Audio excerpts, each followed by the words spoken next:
American 180 drum loader maintenance. You only have to clean this loader about once every 5,000 rounds, but that's going to depend on your ammo, temperature.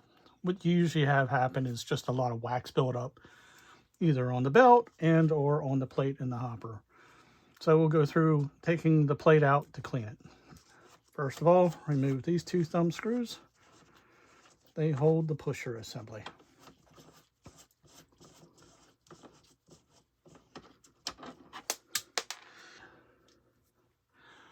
The thing to watch with this pusher assembly is wax buildup here on this edge and on the wheel. Just wipe it off. It doesn't have to be super clean. You just want to keep stuff from sticking to it. Next thing to do is remove the hopper plate. This red thumb screw here is spring loaded, so you can lift it up to clear the locking tabs. Just drop it in there so you can break it loose.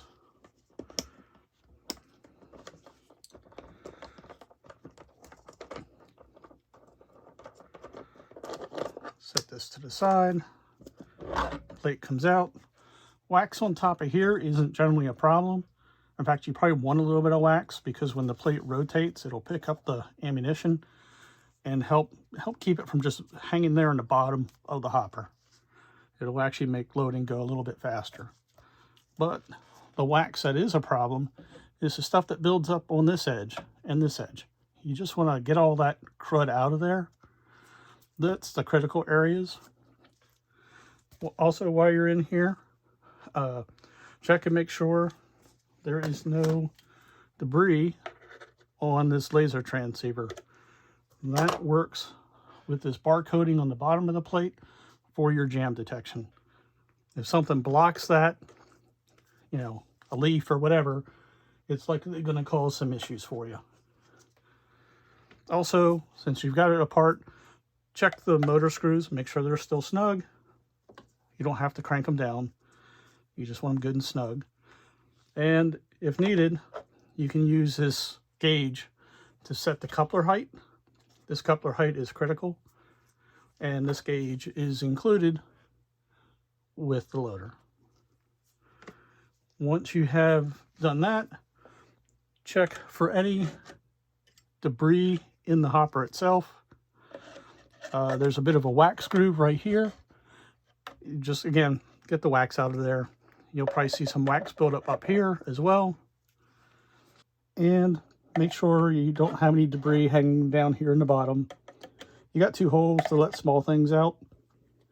But any kind of debris that gets in the hopper, whether it's leaves, dust, dirt, can eventually cause jamming issues. So you want to keep that as clutter-free as possible. Again, you don't have to make it clean enough that you can eat off of it. So reassembly is just pretty much do everything in reverse. The only thing you really want to be mindful of is when you put all this together, put the screw back in, you want to turn this so, again, it's snug. You'll have to lift it up to clear those stoppers. Eventually it'll hit a point where it won't go any further. Basically, when it starts spinning the plate like this, you're going as far as you need to go. Just pick that up so it drops right behind one of those locking pins to keep it from unscrewing. The other area to pay attention to, maybe you have to clean this every other time, is these springs here. They can build up wax over time too, which again can impact performance. If the spring ever becomes damaged, they're just feeler gauges. So that's something you can easily replace on your own. Should you experience a jam that occurs in the belt, you typically don't have to take the belt assembly apart. If you take your thumb up here and just rock it back slowly like this, that tends to clear 90% of anything that went wrong. If, however, you get a lot of resistance trying to do that, then you should take the belt assembly apart. Easy to do, 2 thumb screws. Just pull them out.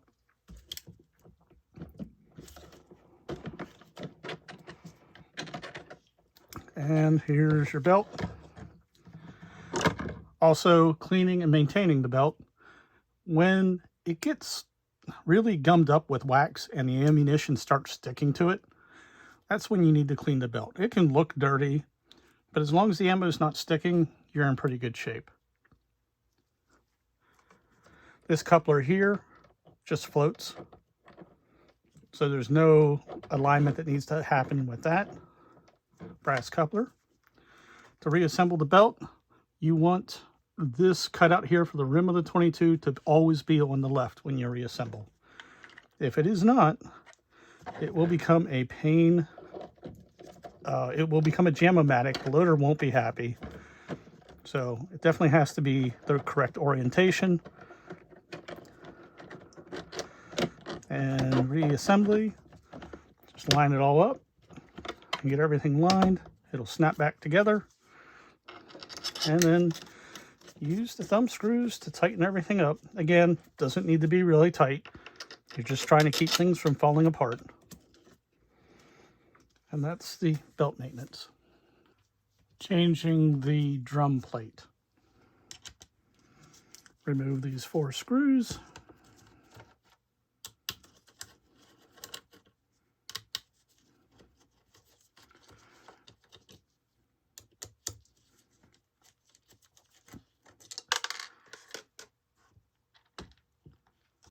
Once the screws are undone, just lift up the plate. Just put your finger up on the bottom here, push the switch out, remove these 2 contacts.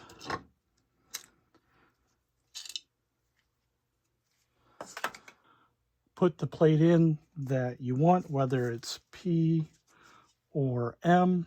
P is for the Lexan covers, which are clear plastic. M is for the aluminum or metal plate for the E&L drums. I'm going to put the P plate in.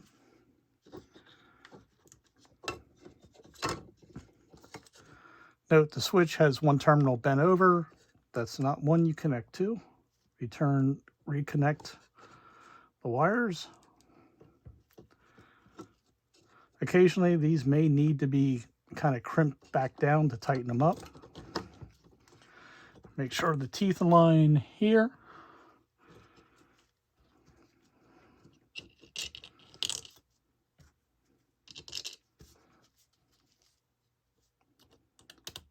Then tighten up these 3 screws. Again, just snug them.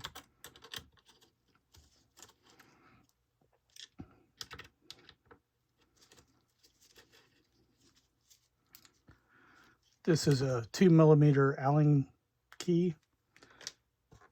Anything that is a hex screw, 2mm, is a machine screw. Anything that is a Phillips head screw is a screw that goes directly into plastic.